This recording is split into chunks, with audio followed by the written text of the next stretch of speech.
your way. And now we want to see where the priority will be for both sides. Right now, NIP hovering over the Thresh. Galio available, maybe not as strong as it once was. However, not really going to be nerfed until the next patch. So still relatively good overall. But the man that we always talk about when we look at Mysterious Monkeys, no, it's not Kikis and Amazing. It's not the new players. It's CosQ in the mid lane. Yeah, and what you can see from his stats down in the bottom there is that Orianna and Syndra are the most played mid lane champions, and what you can see are his stats compared to every other European mid laners, Orianna and Syndra, and he does not rate that highly. He seems to have the most success when he gets those comfort champions like the Katarina, like the Cassio, and while we are more likely to see his champions come later on in the draft, it's important to be mindful of these big, normal, standard, like meta picks that I feel like the Mysterious Monkeys do not fall under. Yeah, maybe not on the table, but they do have the luxury of Red Sai, which means they have the final pick. Maybe they can counter pick for CosQ. Maybe we're not going to see the Syndras and the Oriannas, but the Katarinas and the Cassiopeias. We will see, however, as the first phase is already almost done. Looks like Renekton going to come into the top lane for Profit. Aggressive early pick with a lot of potential options here up against it. Lee Sin as well for Shook, one of the few picks he's been successful on, and amazing on Rek'Sai. Feels like a lot of comfort coming out here. Yeah, really liking this draft from Ninja so far. They have a lot of great pick potential. They have a powerful laner in the form of Renekton. They can look to ban away the Gnar as well so that they can guarantee a favorable matchup towards Profit. So we can already see a bit of investment for the Ninjas into Pyjamas to set up their top lane for success. Whereas Mysterious Monkeys are saying, you know what, CosQ has a deep champion pool, Kikis has a deep champion pool. We can afford to save them till later and just guarantee a strong 2v2 down with the Xayah and the Rakan. And a very strong 2v2. And the thing that interests me, Vedius, is that I feel like when Xayah and Rakan were first released, it was like, we don't want to see it, let's ban it. That people experimented with leaving it open, and really they lost. Yeah. But now it feels like teams have gotten more used to these champions, and they aren't quite that first ban pick priority that they once were, but still such a powerhouse to give away. And as we move into the second ban phase, you can see all of these 80 carry picks taken away from HeQ on the bottom side, really just optimizing that bot lane matchup. It's a little surprising that we did see the Jhin come out. I do know that around the world, Jhin has become more popular, but Ashe and Varus have been two of HeQ's most played 80 carries. So I feel like you're not taking any comfort as we see the Mordecai Kikis, ladies and gentlemen. This man loves to bring this out. You wanted, you know, Ninjas versus Monkeys. Well, Master of Metal, definitely going to mix things up on the top side of the map. I want to make fun of this, but it was picked in LCK, which means it's automatically the right choice, right? It was indeed. Top tier meta picks here in the EU LCS. Of course, Mordekai's are interesting to have on the team. Very unique ultimate, can give you that unique control over Dragon to push, and doubles down with the Rift Herald. We heard that mentioned from Papa Smithy in the LCK. How brutal that can be if you find the advantage.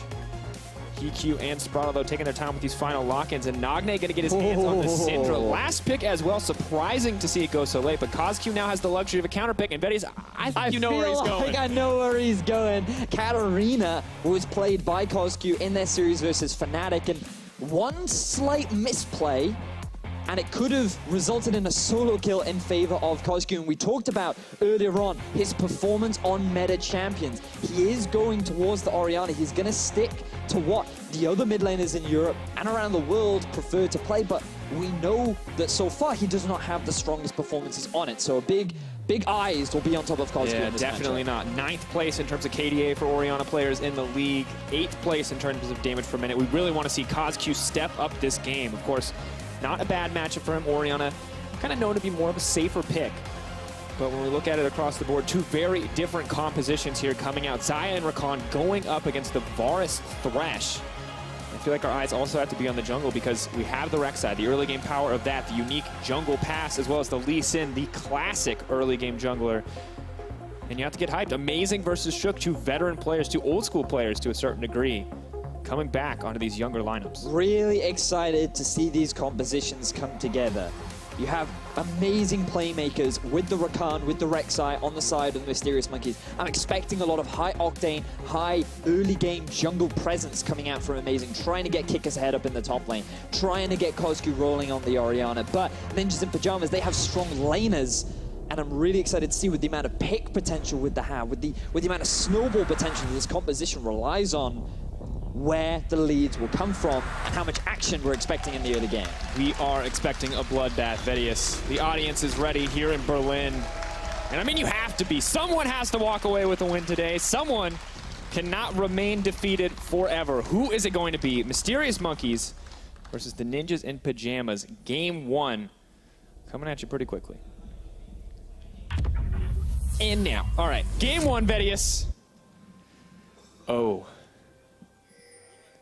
Oddly appropriate. The Blood Moon is out on the Rift, folks. And you know what that means. People are going to kill each other, Vedius. People are gonna kill each other. I probably shouldn't sing that, but nevertheless, let's focus in on the top lane, Dracos, because nobody really cares about Orianna versus Syndra. Everyone wants to talk about this Mordekaiser. We did see it. It was played by Longju versus Afrika over in the LCK, and there are a lot of question marks around whether or not Mordekaiser was really a good pick, but it was picked into the Renekton. And the reason why is because Renekton as a champion is very lane dominant. He's all about applying pressure, getting in your face, building advantages through harassment, and getting an early CS lead. But the thing about Mord is because of the passive shield, he can soak up a lot of that early game damage, and he has a lot of sustain on the W, that once it soaks up a bunch of damage, you get a bunch of heal back and you can mitigate a lot of the pressure from Renekton. So the laning phase becomes a lot easier for the Mordekaiser, and then he's going to get a few items under his belt, and once he gets going, once he gets scaling, that's when you really start to see his impact. And I want to see it, because I think we remember right when Mordekaiser got reworked, when he was played in the bot lane. We all know the terror of the third Q proc, of how much damage Mordekaiser can do. Now, how is it going to function in that top side of the map? Well, for now, Prophet going to give up a little bit of lane pressure there for a little bit of vision, and things starting off quite calmly. Mirrored starts from both junglers. And what you're going to see from Mord is he's just going to want to push and farm, push and farm. He's going to start with the W so that he has that extra bit of early sustain, and you can see he's just going to put it on a minion, fast clear, there's the bit of regeneration, and it's just push all day, because he's not a lane dominant champion. He doesn't care about early leads. All he really wants is gold and items, because scaling is the name of the game for him. The big issue that he's going to have later on is getting into fights. He's super easy to kite. He has no gap closers, no real mobility. So he is a prime target in the early game to try and camp. Definitely something that they have to be aware of, and we have to wonder where the jungler is going to put their attention. For now, Amazing opting for the early Scuttle Crab clear. And I like this because you know Kikis is going to push. You know Kikis is going to get aggressive, so Amazing putting some attention topside. Feels like it's the right choice, and now it's not going to be a gank. But maybe they are going to look to invade here. Try to shut down Shook early. Of course, he is nowhere near them. Interesting. Like, Shook has decided to do a full clear on the bottom half of his map. Amazing, starting on red and getting level 3 off the Scuttle will mean that he should be able to steal away the blue. But because of the pressure that NIP have with the Varus and the Thresh, Shook can look to do the same on the bottom side himself. So they're just going to trade sides of the map for now. But I feel like this is not the best investment for Shook, because as you rightly said, Shook needs to be investing pressure into the top side. Kikis is just going to be perma-pushing. The early game is where that Mord is his weakness. And when you have a Renekton, you really need to get this lane going. He needs to have some kind of a lead so that you can use his pressure in the mid-game. So what I want to see from Shook, the win conditions for NIP really are about getting that Renekton ahead and also trying to get a bit of an advantage for Nagne in the middle lane. If you can start the snowball on the Syndra, then the Orianna is going to have very little room to get push and pressure, which means that Amazing does not have the same sort of freedom to invade and roam around. That has been one of the struggles for these teams, though, is playing to those win conditions. We know we can expect early pressure, but where is it going to show up? Is it always going to be lined up with what we expect from a certain team composition? Honestly, no. These teams haven't been quite as consistent in that department, so we have to wonder, are they going to see it this time? Are they going to look to make those plays? Or are they just going to be content to back off and to give up a little bit on the top side and to allow this Mordekaiser to keep pushing it? Well, I think that's a bit of a dangerous game to play. Mordekaiser, very obnoxious, annoying champion, and you definitely want to be respectful of his ability. But let's have a look at some of the early game stats that the Ninjas in Pyjamas have been involved in. The goal difference at 15 is +1. Not the best statistic out there in terms of early to be fair, game though, leads. this is a team that has lost every single game. So the fact that they are on average even, let's call it, with enemy teams is impressive in its own right, and it's not a stat that the monkeys share. And the impressive stat on this stat sheet is the first blood participation, 90%. Shook is really good at getting his team early kills, and he just seems to always be able to build that early advantage for the Ninjas in Pyjamas. And what we saw in their series versus HDK was that they were actually much more effective at being able to utilize it, but they then couldn't close out the game. They made those 2 mid-game decisions, which allowed HDK to come back. So for NIP, We want to see them get that early game lead and then properly snowball it, properly use it, and it all relies on the man in the jungle. May want to have a bit more coming from support, though, as Sparta already starts with the early roam. And while we normally think the Xayah, the Rakan, to be more aggressive, looks like Sparta and Hikyu actually have really solid control of the lane on the bottom side, and really no hard engage coming in yet from Dreams. Of course, a bit difficult to get that grand entrance against a Flay, but something we have to consider is Dreams and Yuki are definitely losing out on the bottom side here.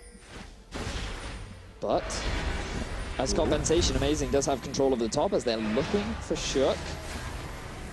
But he's going to walk away. Absolutely fine. It's just one of those situations. You never want to commit anymore. Lee Sin's just going to ward hop away. Yep. You're not going to walk away with anything, and that is one of the few awkward moments. It's not the Gragas. You don't have the CC. You just got a lot of damage in the case of Kikis, a lot of pushing power, and now your ultimate as well.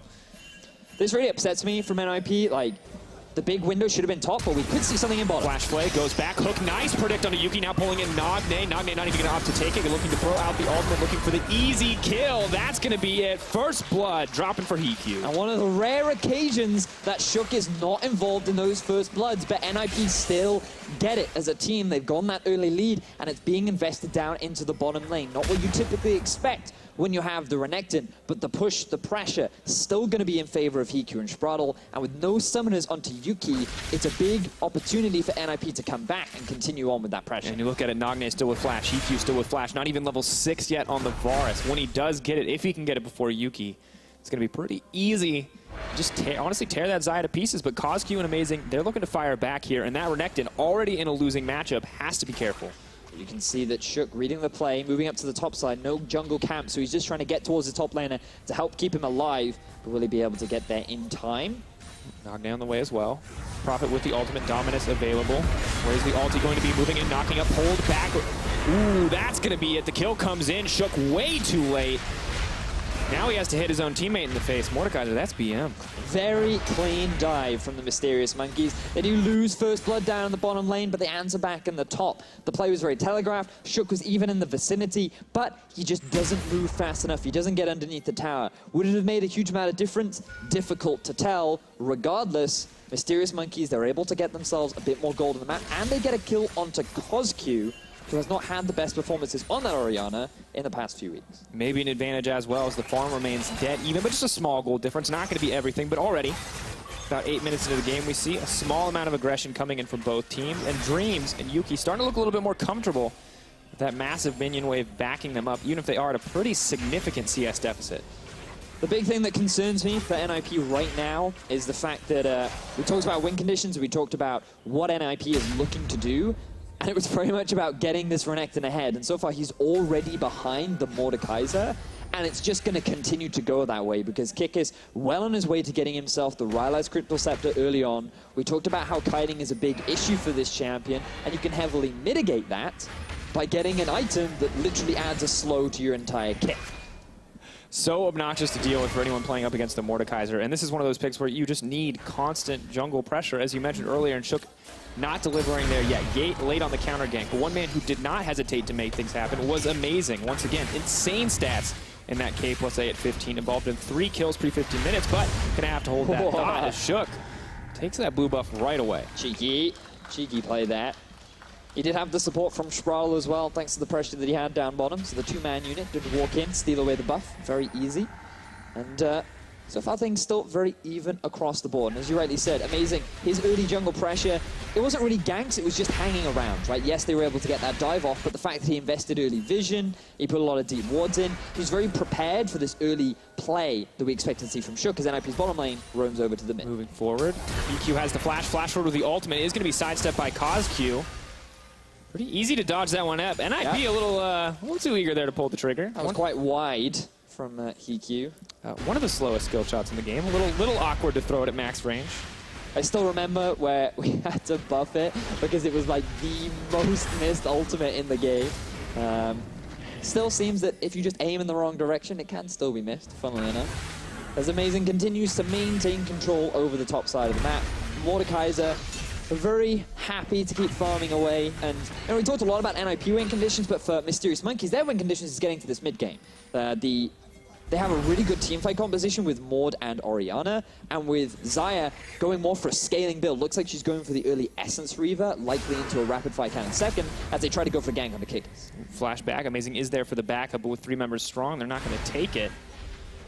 And you mentioned already, scaling coming in from the Xayah, good damage coming in from the Orianna, and I think the biggest part here is you have the Rakan, you have the Rek'Sai for that engage, but may not be important. Coscu getting aggressive.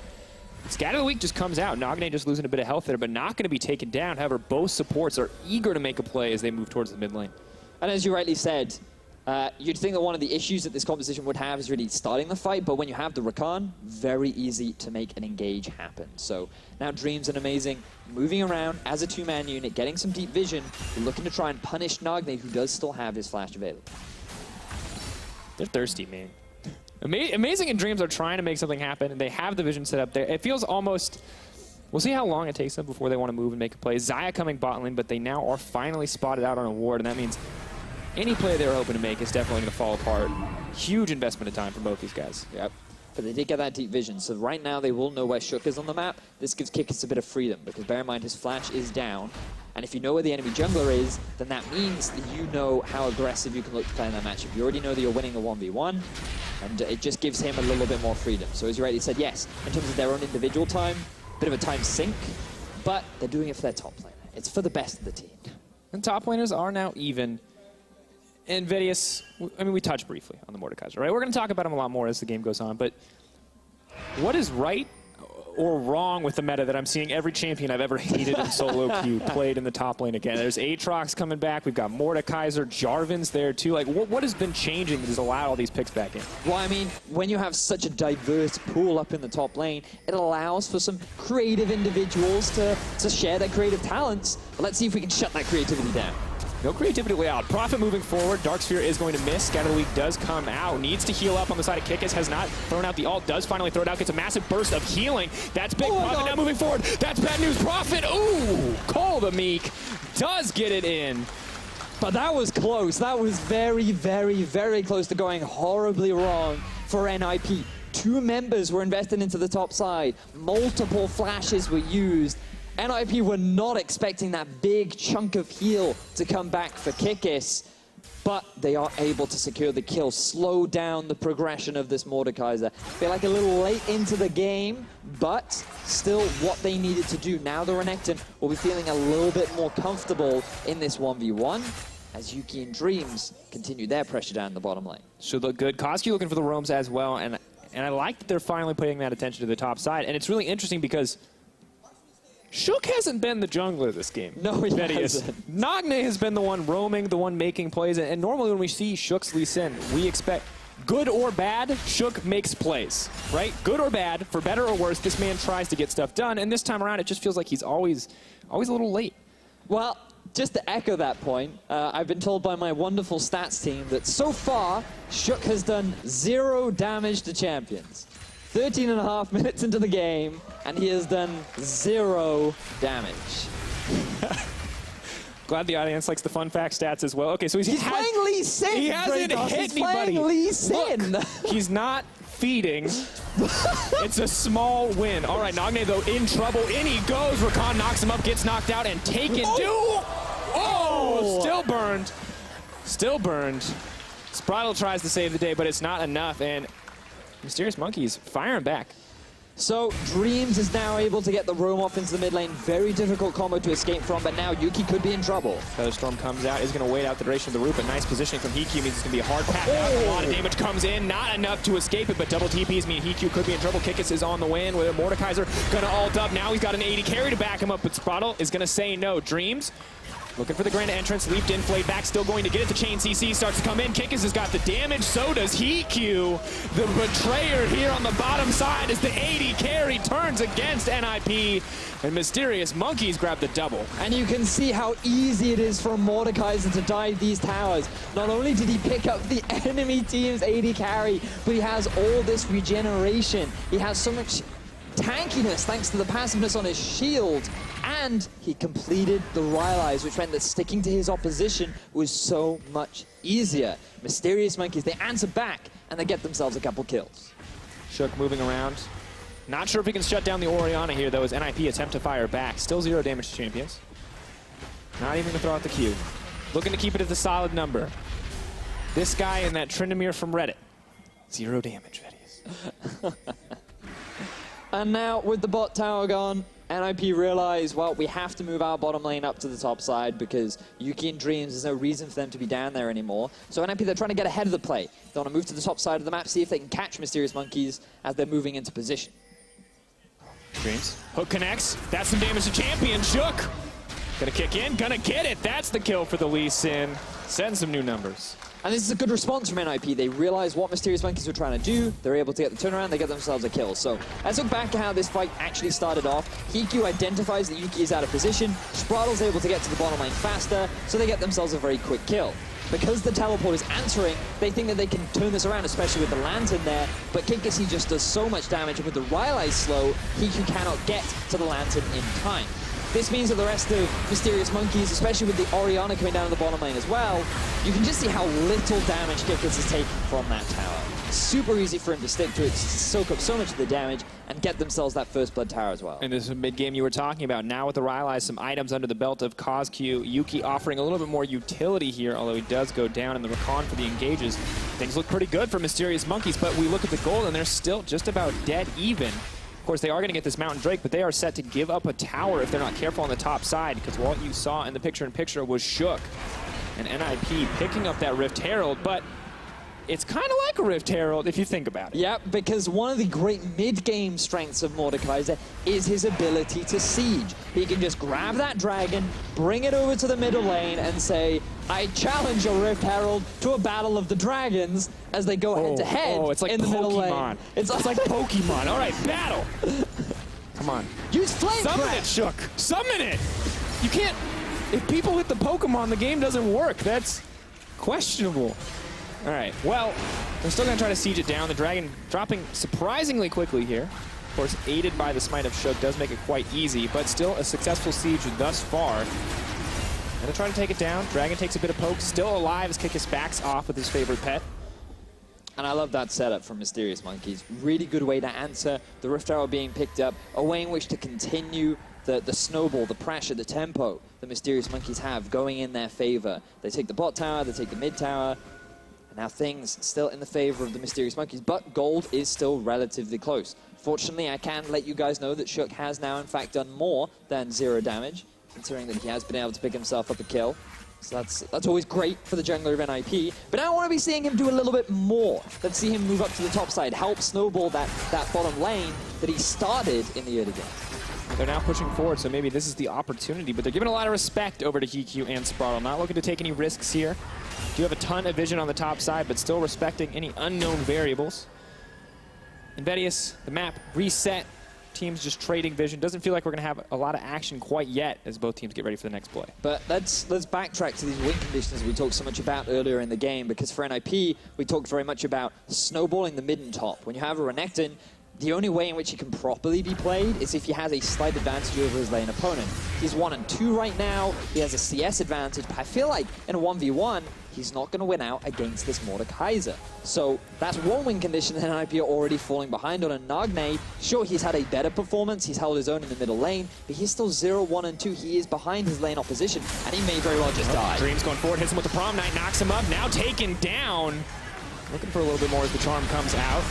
Dreams now backing off. He may just be in trouble. No backup here. Heal does come out from Yuki right as he tails it out of there, but Private walks in for the cheeky auto to finish it off. And all the while, Kikis is continuing to push down in the bottom lane.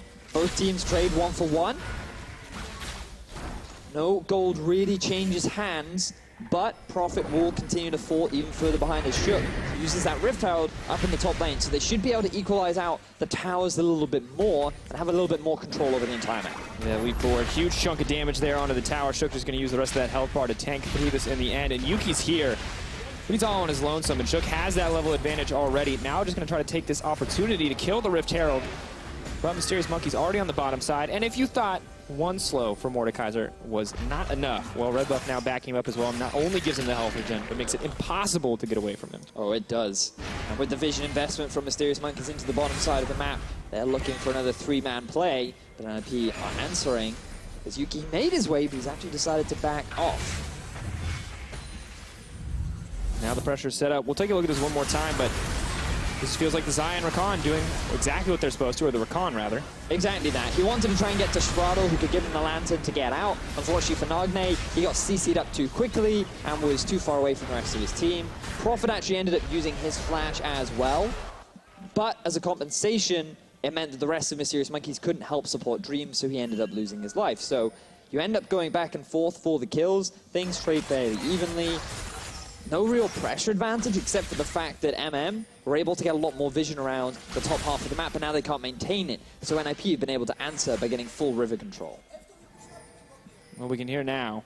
If you're in the audience, maybe you can hear that. That's Dreams, incredibly vocal member of the Mysterious Monkeys, trying to call out some plays ahead of the team.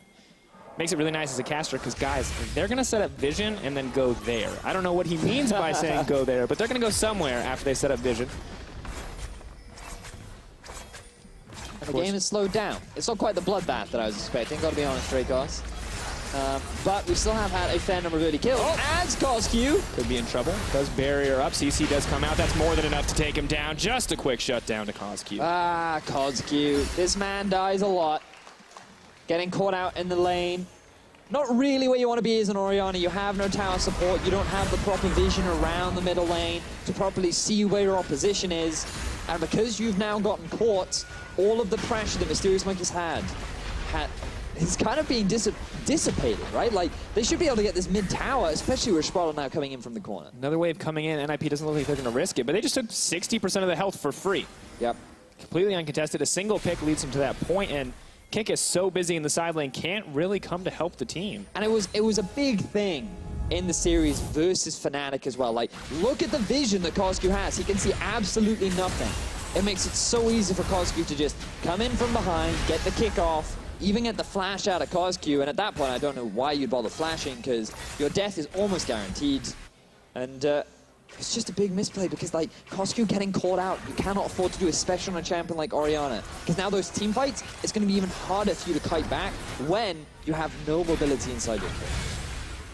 Need the flash. Have to wait for that cooldown. 3 minutes away before he can make any more aggressive moves, but have to hope that it'll stop him from pushing for anything deeper, because NIP gold may be slightly in favor of the Mysterious Monkeys, but they could be ready for a fight right here. However, team's not in a great spot to respond. And remember what Mordekaiser can do with the Dragon as Heq goes on to Cosq. Heq. Oh!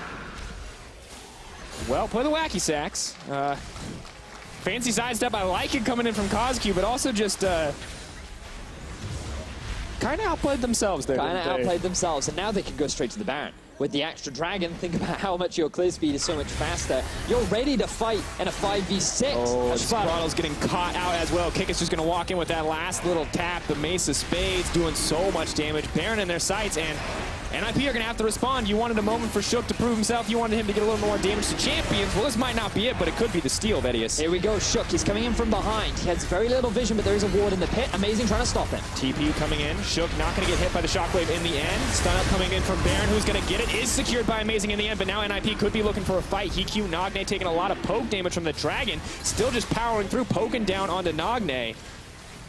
And they're just going to walk out unscathed. Not a single member from the Mysterious Monkeys going to drop during that Baron attempt. Oh, it's a shame NIP have no ice attacks because they're super effective against Dragon, but in this instance, they had the 6 members versus the 4. Shook, he couldn't get anywhere near the pit to try and get the steal, and it's simply a matter of NIP just getting caught out of position. Who'd have thought that this game would be decided just on single members being caught out? Cosq gets caught in the mid, doesn't result in anything for NIP because they can't even get that tier 2 in the mid. Spraddle gets killed after the Dragon goes down, and immediately Mysterious Monkeys swing that into 2,500. And it feels like the Mordekaiser just kind of raises the stakes. Like, if you make a single mistake against a Mordekaiser and when he has a Dragon, you're instantly going to lose something else. Whether it's a tower, whether it's a Baron in this case, it feels like these are risks that NIP really can't afford to be taking.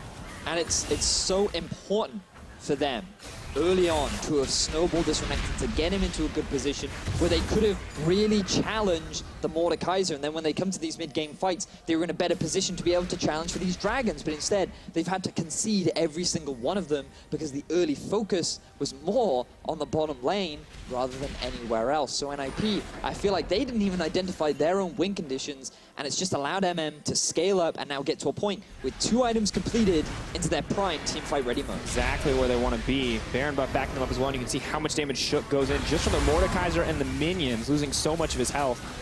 Now to siege forward, and Vedius, neither of these teams have ever successfully closed out the game, even on the back of Baron, even on the back of some winning fights. Prophet now pushing in the mid lane. We're going to need to see some decisive play from Mysterious Monkeys if they want to balance this one out. Yeah, Mysterious Monkeys looking very positive right now. They've been able to control a lot of the game. They still have the Shockwave, they have the Rakan engaged, but they don't really have a proper minion wave, as we did see Prophet pushing in the mids, but I don't know if Mysterious Monkeys can really... Mordekaiser now backing off. It's a 4v4 on the bottom side. Mordekaiser, one of the stronger members of the team, though. Could be an issue. Tower just goes. NIP, are you going to fight for this? Or are you just going to give up the inhibitor? Shook looking for a kick in. Just going to connect on a minion. Nothing going to happen. So you can see Renekton bullied off that tower. There you go. Advantage to Mysterious Monkeys. They're not going to push in for the inhibitor, though. NIP still kind of fishing with their CC. Not looking to commit quite yet. You can see Prophet, he's being stopped from going back to base. He doesn't have the teleport as hook finally lands. Engage forward on Rakan. Can they pop before he gets out? No option to leave. That's the pick for NIP, and now they're in control of this fight, but not going to push for anything more. Just content to hold on to the base. This is so messy from both teams. The fact that Mysterious Monkeys have a Baron, and they all group up in a single lane to push, rather than dealing with Prophet, rather than properly trying to force a fight. Like, both teams, both teams are just... I don't know, they're just grouping up and trying to make stuff happen, and then they're just leaving the rest of the map open for the enemy team to then find windows. The hook from Spraddle to get the pick onto Dreams. The fact that Prophet's able to nearly get that mid-tier 3 down, rather, means that they only really gain an extra tower off the back of that, and it's still 5-4. 3K gold difference, the biggest difference between these two teams, as well as the Mountain and Infernal Drake coming in the favor of Mysterious Monkeys. So they do have a lead. But the first Baron breaks the inhibitor line, does not break an inhibitor. Maybe that's okay for the team. We can say that. It is a trade that favors them in the end. However, they need to break that base if they want to close this game out. And neither of the teams in the past have really been too successful on that front, except for Kikis and, of course, his split push attempts on that Aatrox versus Fnatic. Which surprises me, right? Because as a player, Kikis usually likes to split push, and when you are playing a Mordekaiser with TP up, TP advantage of a Prophet, I feel like that could have been a big opportunity for you to really spread NIP thin and force a lot of things to happen, break into the base a little easier. But instead, games slow back. We've almost reset. There's so much wave clear in NIP that they're actually now just buying time with the Varus and the Syndra. And it's difficult now for Mysterious Monkeys. They have to wait for the next objective to spawn. The Mountain Drake will be spawning in about 50 seconds. And once they get that, then the siege becomes a lot easier. And you have to wonder what the next move they're actually going to make is. Even if you can maybe see the correct move or the safest move or that quote-unquote perfect game, looking for a way to close it out. But when you got a giant crocodile and or alligator hiding in the bush, ready to kill KazQ, you have to wonder if the perfect game really means anything right now. I think just winning the game is the most important thing for both these teams, especially given that they are yet to get a single game win. Vision very heavily spread out towards the bottom side of NIP's jungle. A lot of control was invested from Mysterious Monkeys. Is it slow game? I really want them to kill each other now, Dracos. Like, we have the Blood Moon, we have a Rakan, we have a Thresh. You have Blood Moon Thresh, too. Where's the murder? They're taking the time, Vedius. Both of these guys want their first game. They don't want to give up. That's true, that's fair. That's fair. But this is interesting. This is very interesting. They're just going to move forward. Who needs minions when you can just break a tower for free? And they'll get another one, too. NIP actually completely ahead on the play. Mysterious Monkeys not respecting the wave pressure coming in. Do get the Mountain Drake, but are now hanging out in the mid lane. What are they? There's three people just chilling in the mid lane. What are you guys doing? Mysterious Monkeys, they don't have a minion wave. They want to try and use the dragon to push something, but because there's nothing to push with, They're kind of left up a creek without a paddle right now. They lose 2 towers to get themselves the dragon. But what can they use the dragon for? Because the rest of NIP is just disengaging. Very little gain for Mysterious Monkeys.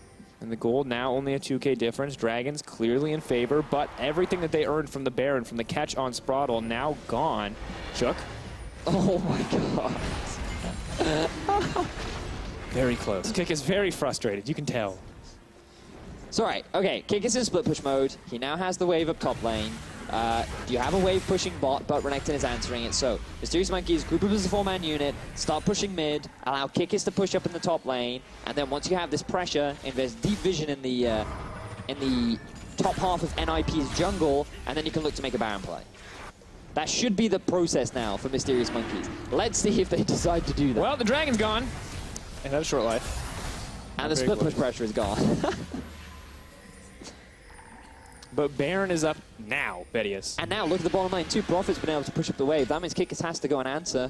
NIP are actually playing the map very well. And outmaneuvering Mysterious Monkeys They for really now. are. They're like avoiding full 5v5s at all costs. And they're just using the map to outplay Mysterious Monkeys.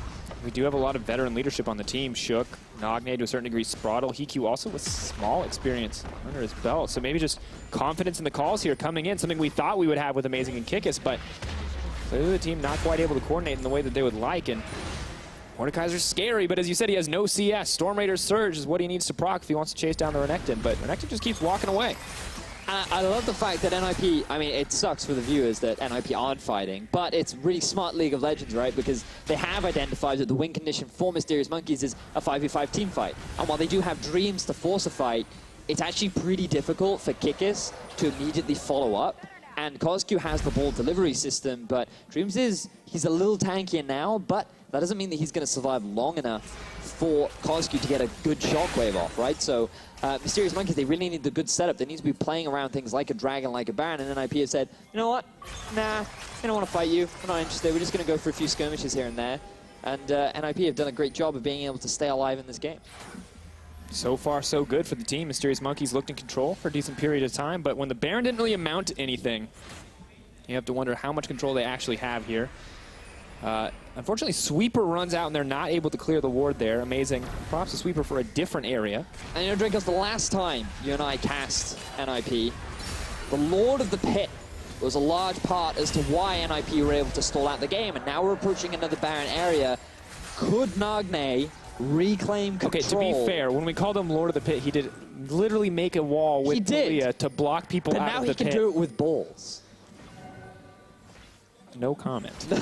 But let's see, because the Baron will be the big play. You can see NIP trying to answer with vision of their own. As we have a bit of a 1v1 down the bottom lane. And this is a bit of an awkward thing, because it's not actually 1v1. Kickis could be in trouble here, but the Rune King coming in. Ult going to offer a little bit of healing, but Kickis just drops, and now instantly the rest of Mysterious Monkeys set their sights on the Baron. 4K, Shook on the way in. Can he leap forward? Is going to get Charm Flash in, not going to steal it away. Nagne trying to do the Lord of the Pit, but too little, too late on the side of NIP. Yet another Baron in the hands of Mysterious Monkeys. Prophet over the wall, though, maybe looking to stun up Amazing. Decent damage comes out, but the team just more than content to disengage Varus too far away to make a play happen. Very close steal coming out from Shook. He tried to get the smite from over the wall, but Amazing, his F key was just a little bit stronger on the day. And it will result in the Baron going in favor of Mysterious Monkeys. They've extended their gold lead once again, but you have to give praise to NIP because they're playing this surprisingly well. The fact that they're able to kill Kickis down in the bottom lane, sure, Mysterious Monkeys, they go immediately to the Baron, all right. NIP answer effectively, and while they don't get it, it's definitely looking more promising. And that's true. But we have to remember that comes from a place where we've seen these teams disappoint pretty consistently in the past. Because at the same time, Pyjamas, while I'd love to be like, yes, you guys got Kickis. Like, good job, team. They also gave up Baron. And while last time that Baron was not a big threat, we have to remember that it is still an immensely powerful buff. And if Mysterious Monkeys can coordinate, this could just give them such a massive advantage. But that's the issue. Look at the side lanes. Look where Kickis is right now. He doesn't have a Baron. And in the bottom lane, there's a big slow push going in favor of NIP. So sure, Mysterious Monkeys, you group up mid, you push. When they have a Syndra, a Thresh, and a Varus, there's the risk of you getting picked off. But there is more than enough wave clear for NIP to just hold out and just keep playing these side lanes because Mysterious Monkeys cannot properly set up 3 pushing lanes to properly utilize the Baron. But Kikis will push one of them. And he'll just keep pushing, baby. Yeah, but then Prof will just go push it back. Like, NIP are playing the side lane so much better than Mysterious Monkeys right now. I'm just waiting for that fight. Waiting to see them pull the trigger. Try to find the engage. They have the Orianna. They have the delivery system. The Rakan can engage on anyone at any moment, but Dream seems to be so hesitant. Has the flash, the charm, the combo. But, you know, no one's looking to use it. They're just hoping, waiting for the next creep wave. Slowly, Baron buff ticks down. 1 minute and 30 seconds left. They've used more than half of it to, I don't know, hokey pokey in the mid lane? What would you call this? Are struggling to know what to do. Mysterious Monkeys, they really want to fight.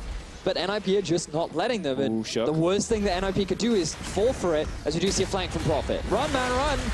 Trying to flank, not going to get the opportunity. Everything being burned onto Prophet now. He's trying to make his way out. Flash to safety for the team, but that's a lot of engaged tools gone.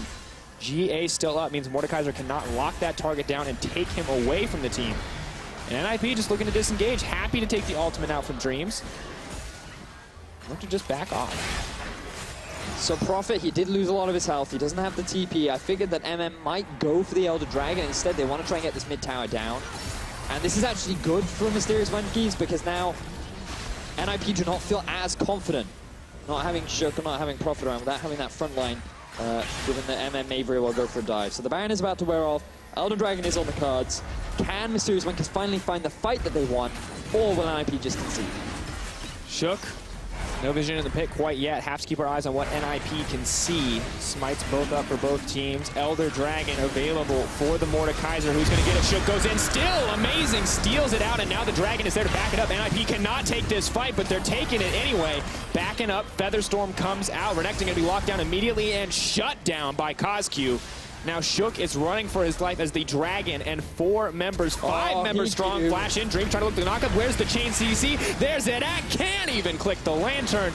Double drops for CosQ. He misses the ultimate, but he still gets the kill. CosQ cleaning things up. And NIP, the worst thing you could do is go for the 5v5 fight. Not only do you fail to get the Dragon, but also you just do not coordinate your efforts in trying to make things happen. Things do not come together. MM secure the Dragon, they secure the kills, and now they're sieging into the base. It's looking like it could be pretty easy. Yet another inhibitor stands with them. They have a Dragon backing them up as well.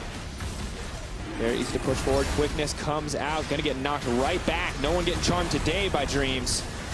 Now pulling in, NIP holding on with everything they got, but not getting lower and lower. Have to keep your eyes on the Rek'Sai ult if it's going to go in. Not marked up quite yet. Out comes the locket. In goes the grand entrance. Not going to be enough. And Mysterious Monkeys, one final fight around the Elder Dragon, should find them their first win. Can they do it? Yes! First win, Mysterious Monkeys.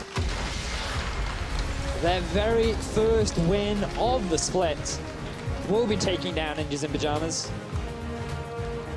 Bear in mind, the last time we saw this kind of a scenario where Roccat were going up against Origin, the sudden reverse happened, and Roccat went on that massive winning streak, and this could be the start for Mysterious Monkeys, the beginning of their resurgence. And while there were a lot of good things, I loved the draft, I loved the early game from Mysterious Monkeys, the mid game, they really did struggle. Their ability to manage sideways, their ability to force fights, things were definitely rough for Mysterious Monkeys, and it did give NIP a big opportunity to come back. You have to wonder, the position that NIP put themselves in were 3 out of 3 major objectives, 2 Barons and an Elder Drake. Had to be smite steal attempts coming in for Shook. We know they can't afford to take the team fight. Maybe that is the only option, but has to be something else that you can do in the early game to stop yourself from getting into those kind of situations. And I am disappointed with Shook because considering how much praise we've given him in the sense that he's always involved with a lot of the First Bloods, he was the big facilitator in the success against H2K in the early game. And then we didn't see him do anything in this game. 15 minutes into the game and he did 0 damage. Just very underwhelming performance from Shook, and I want him to see more influence in the top and mid lane. Well, we're going to have to see. Mysterious Monkeys took the lead in this series against Ninjas in Pyjamas. No party hats, no clown noses. Quick shot official here to tell you how it happened. Well, we can't start with that because it was a much more competitive game. Luckily, we look like clowns. Exactly. Let's talk a little bit about that early game because Deficio Shook kind of gave Kikis a free laning phase. Why was that? So I don't think NIP, funny enough, they didn't expect Mordekaiser maybe to show up. They clearly didn't know actually how to play against it very early on. Because against Mordekaiser, he's going to push. He has no mobility. He's squishy. You can gank him. You play Lee Sin.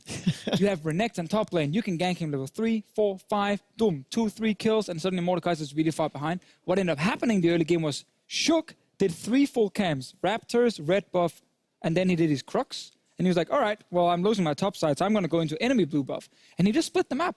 He was on bottom side, while Amazing was on top side. And that actually meant Kikis could just perma push for the first 3, 4 levels, didn't get ganked, and suddenly Mordekaiser is actually looking really good. I mean, the casters were talking about it as well, how by 13, 14 minutes into the game, Shook had dealt 0 damage to champions because the person that was ganking on the NIP side was Nagne. Talk to me a little bit about how Nagne was able to impact both bottom and top lane. So NIP had push in bot lane and mid lane early game, with Syndra obviously pushing in the Orianna, and then obviously on bottom side, they also had to push going for their bot lane. So Nagne was actually able to multiple times push in Cosq, leave the lane out of vision, and then go for a kill. And we actually have a replay of that as well, because what's important to highlight here is how slowly Mysterious Monkey is actually calling that Nagne can roam. So the first one here, it takes 9 seconds for the first ping to come down and for the bot lane of Mysterious Monkeys to move back. Right there, you see the ping in the minimap, and you see Mysterious Monkeys started moving away from NIP's bot lane. That's way too late because Nagne is now already nearby to actually instantly join the gank. That was 9 seconds it took to call that Nagne was roaming. The next one, 11 seconds. He leaves now, and at this point here, you should already call. But once again, if you look at the minimap, Kikis is not moving until this very point right there, 11 seconds later after Syndra went out of vision. So 2 kills went in favor of NIP, where it could actually have been called very early from Cosq. What you want to call as a pro mid lane is you want to say, I'm getting pushed in, I cannot roam. Careful, guys. There's a chance Syndra is leaving. And that means as a bot lane and as a top laner, if you obviously don't have any vision, which they didn't have in the river both times, so that's another no-no right there, you got to respect that and already start playing a bit more passive until you see Syndra again. Otherwise, stuff like this will happen. 9 seconds first one, 11 seconds the Unforgivable. Unforgivable at this level of play. You need to be calling those things. And that's going to be the difference for Mysterious Monkeys against losing and winning against some of the tougher teams in the groups. Let's turn to some positives for Mysterious Monkeys because they got every single dragon. They got 2 barons. The only objective they didn't get was that Rift Herald, but it didn't matter because they got a dragon in exchange. It just felt like Amazing and the rest of the monkeys controlled those important objectives. Yeah, exactly. They knew exactly what to do in level 1, as we highlighted earlier, with Amazing being on the top side for Kikis, and it allowed the Mordekaiser to get through the early laning phase, and then we get to see what he can do.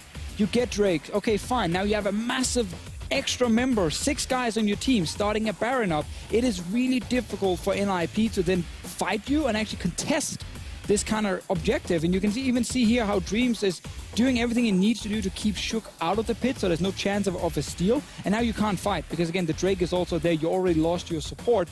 So Mysterious Monkeys obviously came in and said, we know exactly what to do with this Mordekaiser. We need to get him through the early game. What Shook should have done was do his Raptor camp, his red buff level 1, and then go straight to the blue buff of himself, like his own blue buff. Because he had mid lane push. Syndra could just go with him in case Amazing was there with Kikis to try and fight them. And it would have been 2v3 in favor of NIP. But that didn't happen. That's why we see kind of the Mordekaiser get out, do objectives, get Drakes, and use those Drakes to further snowball. So I actually think Mysterious Monkeys played a really good mid to late game compared to what we've seen in the past. Yeah. And once again, they kind of continued that positive trend after they got Amazing and Kikis of having more of a game plan.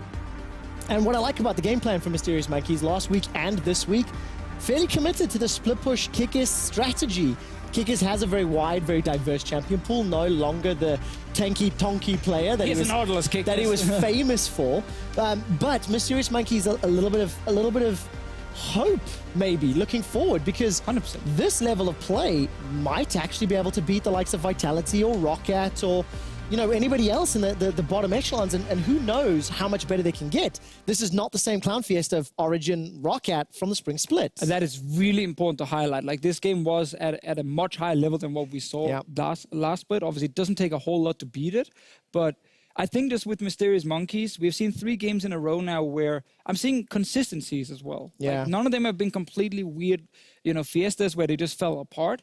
And that's ever since Amazing Kick has joined the lineup. So it's not a flash in the pan. It's No. actually been happening now for a few But games. while we're seeing consistent good plays, we're also seeing some consistent bad plays. For example, not pinging those SSs, maybe a little bit of Communication. sloppy moves around the base. We'll see whether or not Mysterious Monkeys can clean it up in Game 2. Thank you very much to Fishio. Mysterious Monkeys are one win away from taking down the Ninjas in Pyjamas and securing their first series win of the split. We'll be right back after this break.